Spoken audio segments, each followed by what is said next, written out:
네, 여러분들 안녕하세요. 우리 이제 두 번째 단원 함께 공부해 보도록 하겠습니다. 이번 단원은 지위와 역할이라는 단원이고요.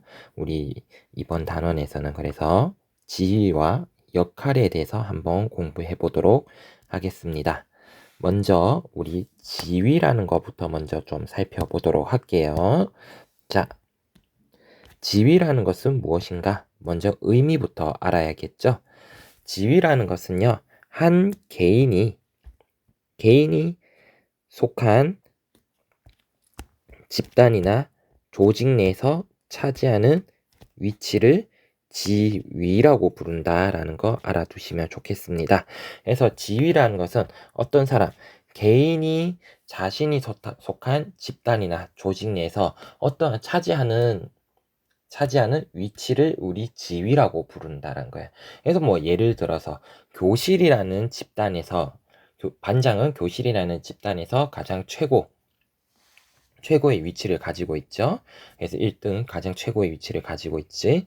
그래서 반장은 최고의 지위에 있다. 뭐 부반장은 그 아래에 있다.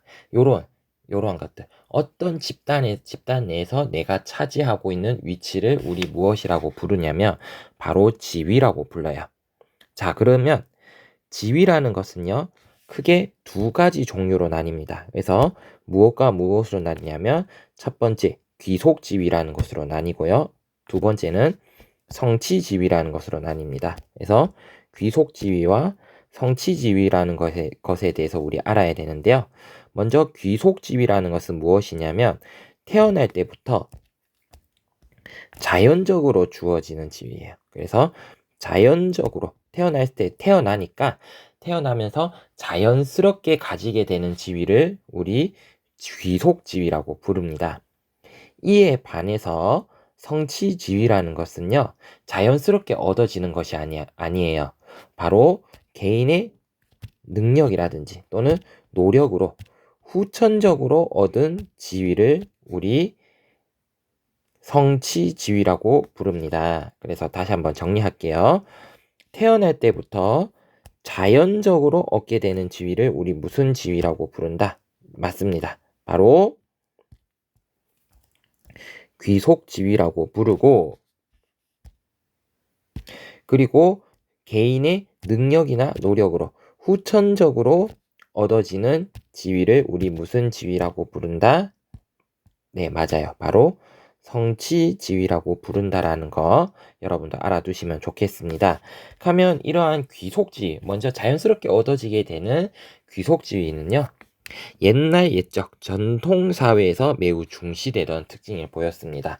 그래서 뭐 대표적인 귀속지위의 예로 딸, 아들, 남자, 여자 이런 것들이 있는데요.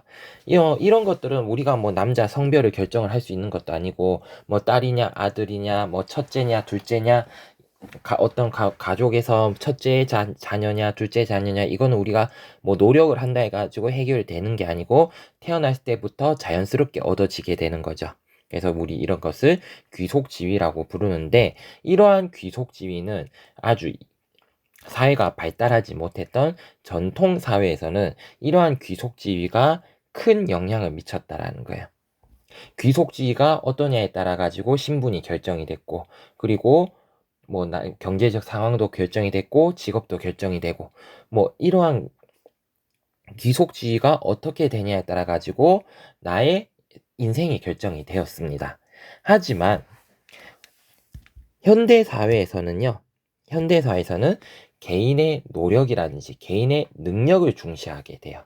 그렇기 때문에 이러한 성치 지위가, 개인의 노력이나 능력으로 인해서 얻어지게 된 지위인 성치 지위가 중요하게 됩니다. 뭐 예를 들어서 학생이라든지 교사 요런 것들. 그래서 특히 뭐 학생이 되기 위해서 어느 중학교에 뭐 여러분들 뭐 중학교는 의무 교육이니까 다르지만 예를 들어가 여러분들이 이제 고등학교를 가게 되면 고등학교는 이제 여러분들이 가게 되는 학교를 선택을 해야 돼요.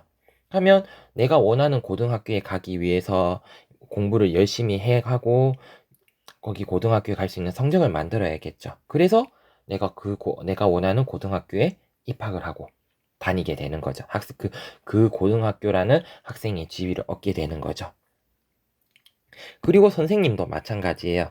선생님도 내가 선생님이 되고 싶다 해서 되는 게 아니라 선생님도 선생님이 되는 시험을 거쳐서 합격을 해야만 선생님이 될 수 있어요.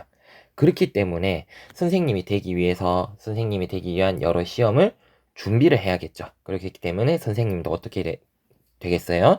사회 선생님이 되기 위해서 엄청나게 많은 공부를 했고 그 결과 어떻게 선생님이라는 지위를 얻게 되었죠. 그렇게 이게 가능한 게 현대사회는 사회가 발전이 되면서 개인의 능력이나 노력을 굉장히 중요하게 생각했기 때문이다 라는 거 알아두셨으면 좋겠습니다. 자, 그럼 우리 이제 지위에 대해서 살펴봤습니다. 그러면 이제 역할과 역할 행동이라는 거에 대해서 한번 좀 살펴보도록 할게요. 역할 행동. 여러분들이 아마 초등학교 때도 아마 여기에 역할이라는 말과 역할 행동이라는 말 아마 들어보셨을 것 같아요. 그럼 도대체 정확하게 역할이란 건 무엇을 의미하고 역할 행동이란 것은 무엇을 의미하는지 우리 정확하게 한번 살펴보도록 할게요. 먼저 역할이라는 것은 우리가 어떤 사회에서 차지하고 있는 개인이 차지하고 있는 위치인 지위에 대해서 어떤 지위에 대해서 다시 하도록 하겠습니다. 지위에 대해서 사회적으로 요구되는 행동 양식입니다. 그래서 쉽게 말하면 어떤 지위에 대해서 사회적으로 이런 행동을 하기를 요구되는 행동을 사회에서 다시 할게요. 사회에서 어떤 행동을 했으면 좋겠다라고 요구되어지고 기대되어지는 행동을 우리 역할이라고 불러요. 그래서 예를 들면 선생님은 학생을 가르치는 역할을 지니고 있다라고 하면 선생님의 지위는 어떤 거다? 사회적으로 봤을 때 학생들을 가르치는 역할을 기대하고 있는 거죠. 그래서 이렇게 기대되어지는 행동을 우리 역할이라고 부릅니다. 그래서 이걸 조금 말이 어려운데 조금 쉽게 쓰면요. 어떻게 되냐? 사회적으로 기대되어지는 행동을 우리 역할이라고 불러요. 그러니까 역할이라는 건 실제 행동이 아니고 이러이러한 지위에 있는 사람들은 이러이러한 행동을 하면 좋겠어라고 기대되어지는 거라는 거예요. 그래서 선생님은 학생을 잘 가르쳐야 된다. 그럼 이건 뭐지? 잘 가르치는 것이 역할이다라는 것은 무슨 의미다? 그렇죠. 우리 사회가 선생님은 학생들을 잘 가르쳐야 된다는 것을 기대하고 있는 거예요. 자, 그렇다면 이것을 어떻게 해야 되겠어? 이런 기대가 있으면 실제 실천으로 옮겨야겠죠? 우리 그것을 역할 행동이라고 부릅니다. 그래서 역할 행동이란 것은 개인이 실제로 역할을 수행하는 것을 우리 역할 행동이라고 부릅니다. 그래서 다시 개인이 어떻게 실제로 역할을 수행하는 거다. 우리 이것을 무엇이라고 부른다? 바로 역할 행동이라고 부른다. 그래서 다시 정리를 하면 역할이라는 것은 사회적으로 이러한 행동을 하기를 기대되어지는 행동을 우리 역할이라고 부르고 이 기대되어지는 행동을 실제 수행한 것을 우리 무엇이라고 부르냐면 역할 행동이라고 부른다라는 거 알아두셨으면 좋겠습니다. 그러면 이러한 역할 행동의 특징이 몇 가지가 있냐면 바로 두 가지가 있어요.